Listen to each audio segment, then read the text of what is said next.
नक कटनी चुड़ैल 3।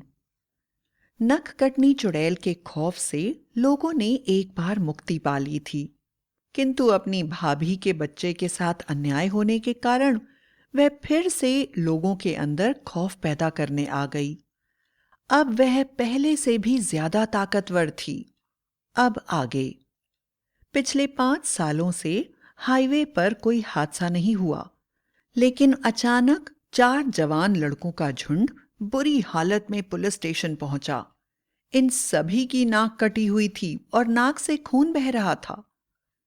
उनकी कटी नाक देखकर सभी भयभीत हो गए। वे समझ गए कि कोई अन्याय जरूर हुआ है।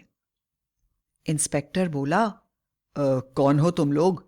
क्या हुआ है तुम लोगों के साथ और तुम्हारी नाक से खून क्यों निकल रहा है?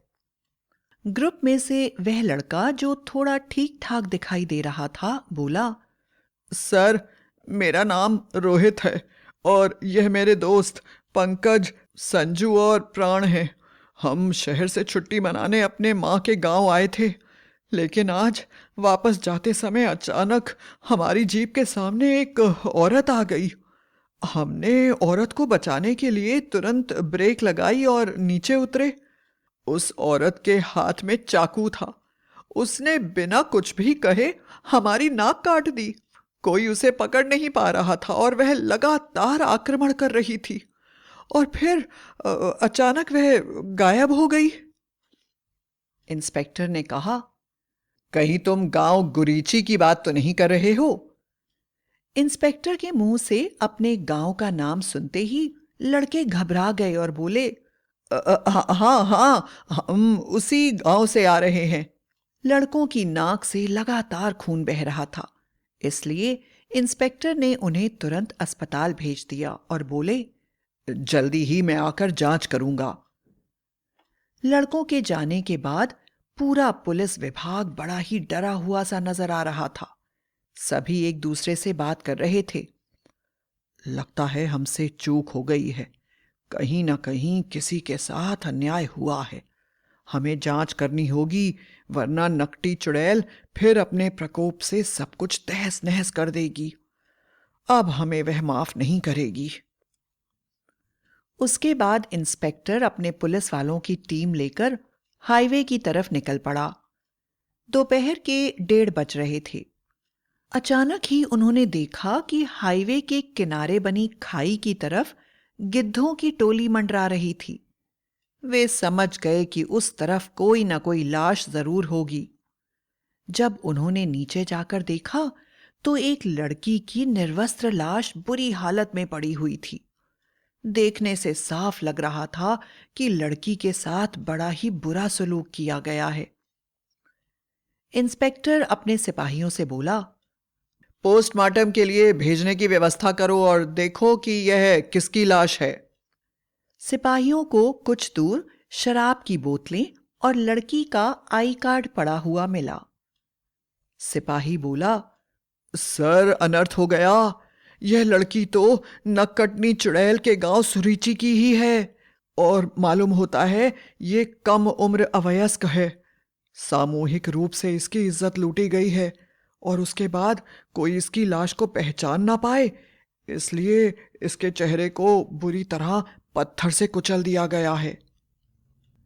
अभी वह बात कर ही रहे थे कि नाक कटी चुड़ैल उनके सामने प्रकट हो गई और बोली, पुलिस वालों, देखा तुम लोगों ने? अपनी नाक खुद कटवा ली। मैंने तुमसे पहले भी कहा था, अगर कोई अन्याय हुआ तो मैं दोबारा आऊंगी। अब मैं किसी को नहीं छोड़ूंगी।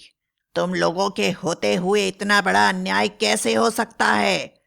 गांव के जमींदार के 21 वर्षीय लड़के ने अपने दोस्तों के साथ गांव के किसान की छोटी सी बच्ची के साथ बुरा सलूक करके उसकी निर्दयता पूर्वक हत्या कर दी है।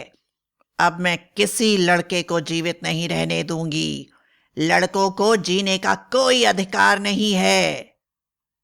इंस्पेक्टर बोला, हम पूरी जांच करेंगे और जिसने यह अपराध किया है उसको दंड मिलेगा। आप परेशान ना हो।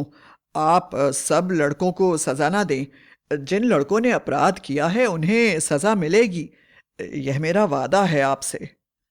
चुड़ैल बोली। नहीं, पुरुष कोई भी हो, स्त्री की इज्जत नहीं कर सकता।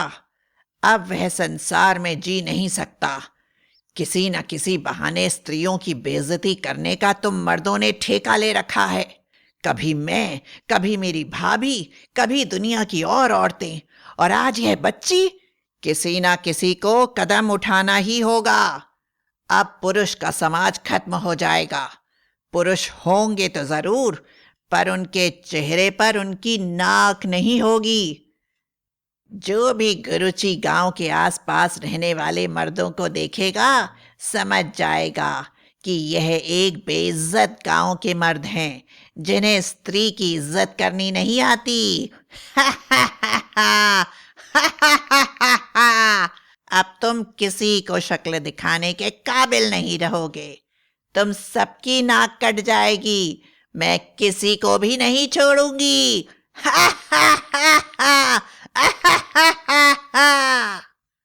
इंस्पेक्टर बोला।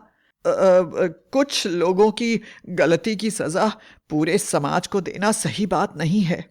आखिर न्याय व्यवस्था भी तो है। हम न्याय करेंगे। चुड़ैल गुस्से से बोली। न्याय करोगे? तुम क्या न्याय करोगे? तुम तो खुद पुरुष हो। न्याय तो मैं करूंगी। सबसे पहले मैं पुलिस विभाग के सभी अफसरों की नाक काट दूंगी, क्योंकि तुम्हारे होते हुए स्त्रियों के साथ इतने अन्याय होते हैं। आज के बाद तुम्हारी पत्नियां ही तुम्हारा चेहरा देखकर हंसेंगी। चुड़ैल की बात सुनते ही पुलिस विभाग के सभी लोग इधर उधर भागने लगे।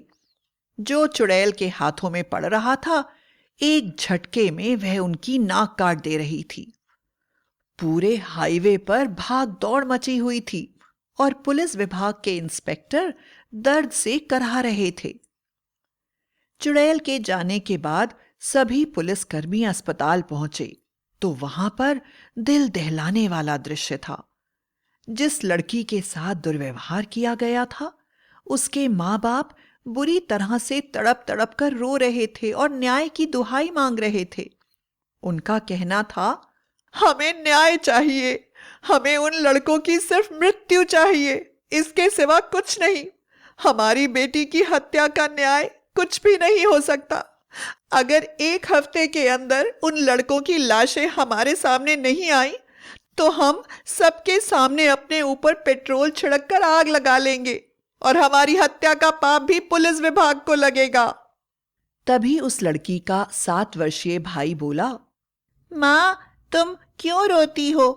तुम्हें पता है, इंस्पेक्टर साहब की बेटी भी तो हमारी गुड्डू दीदी की सहेली थी।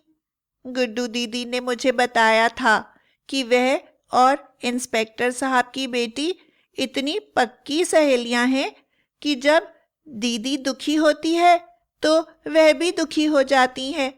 दीदी खुश होती है तो वह भी खुश हो जाती हैं। अब दीदी मर गई है ना, तो वह भी मर जाएगी माँ। इसलिए दीदी अकेली नहीं होगी। वह तो इंस्पेक्टर साहब की बेटी के साथ भगवान के घर में खूब मजा करेगी। तुम मत रो माँ। बच्चे की बात सुनकर सभी पुलिसकर्मियों की आंखों से आंसू बहने लगे और इंस्पेक्टर उनकी बात सुनकर बुरी तरह से सुबक सुबक कर रोने लगा। अपनी बेटी की मृत्यु की बात सुनना भी उसके लिए मुमकिन नहीं था। पुलिस विभाग को समझ में नहीं आ रहा था कि वह अपराधियों को कैसे पकड़ें, क्योंकि हाईवे से होकर ही वह गांव तक जा सकते थे और हाईवे पर चुड़ैल पुलिस विभाग का इंतजार कर रही थी।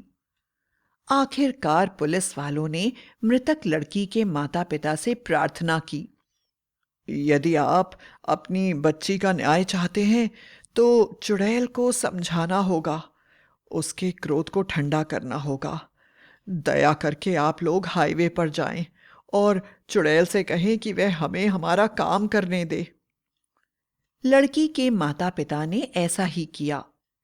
जल्दी ही पुलिस वालों ने गांव के चारों तरफ पहरा बिठा दिया और एक दिन के अंदर ही जमींदार के बेटे और उसके दोस्तों को पकड़ लिया। पहले तो उन्होंने अपना अपराध स्वीकार नहीं किया, किंतु अचानक चुड़ैल उस लड़की की आत्मा के साथ वहां पर प्रकट हो गई। लड़की की आत्मा दर्द से चिल्ला रही थी और बार बार कह रही थी, मुझे छोड़ दो, मुझे छोड़ दो। अनिल भैया, रामू भैया, दीनू भैया, तुम मुझे रक्षाबंधन पर कुछ भी मत देना।